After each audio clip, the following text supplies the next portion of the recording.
Hello, my SEOs. My name is Kiko, and today we're going to learn about scarcity marketing, what it is, who has used it, and why it works. So don't go away because this is for a limited time only here on The Sauce, brought to you by PosiLink.com.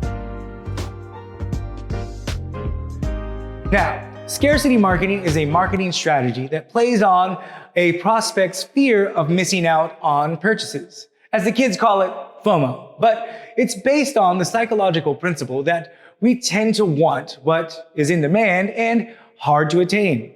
Two main social principles cause scarcity in our psychology: social proof and commitment. This is when someone fears they're missing out because they feel that someone else has more knowledge about the situation than they do. That leaves them with a perception that it has more demand or quality than it does. Like when a product runs out of stock very quickly for no apparent reason. I mean, we all remember the great toilet paper shortage of 2020, right?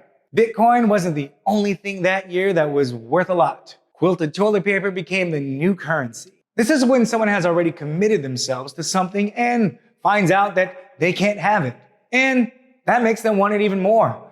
Like college admissions, or the last French fry at a dinner, or that one friend who keeps trying to date DJs. Many companies have used these two principles to varying extent and success over the years. The two most notable ones would be McDonald's and Supreme Clothing.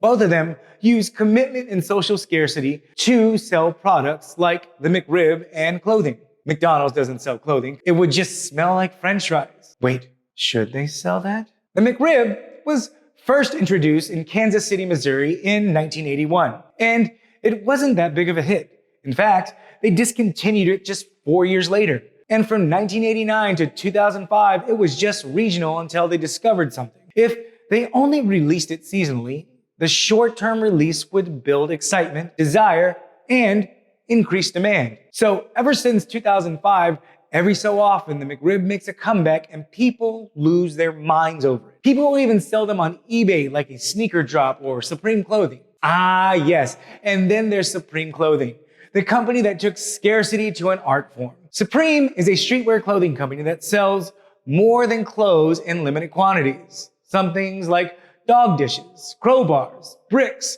and fire extinguishers. Seriously, a fire extinguisher.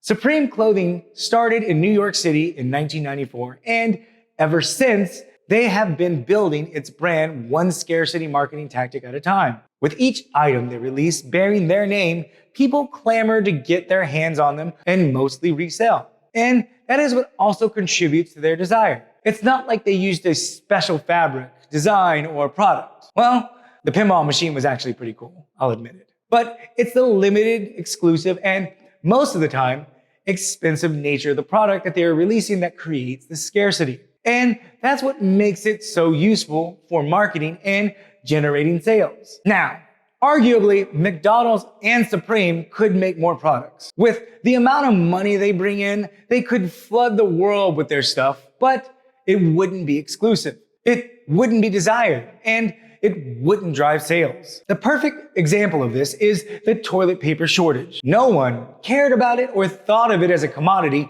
until we were left without it. Then people resold it, hoarded it, and emptied shelves of it for months to come. And that's also why scarcity marketing doesn't work for products that are readily available and cheap.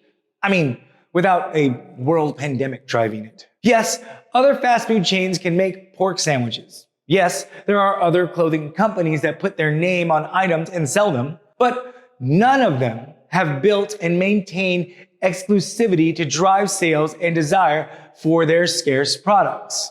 Creating short-term demand is not only good for sales, but it's also good for your search engine rankings. Now, I know not everyone can drop an exclusive product. However, we can create exclusivity and desire through special sales, limited time offerings, and seasonal desires. And that's why I'm talking about this now.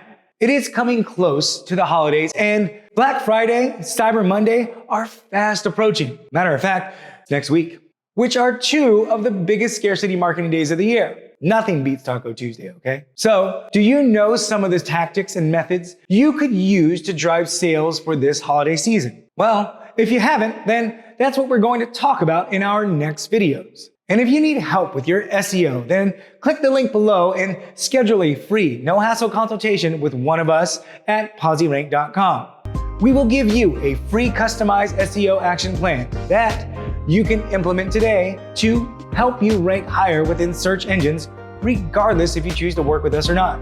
So head on over and get ready to grow. Hey SEOs, we know there's more to this sauce than we can put in this video. So make sure you like, subscribe, and turn on notifications so you don't miss out on the next videos where I go more into depth on how scarcity marketing can help you this holiday season and what you can do to grow your business and rank higher in search engines. Till next time, my name is Kiko. Have a great day.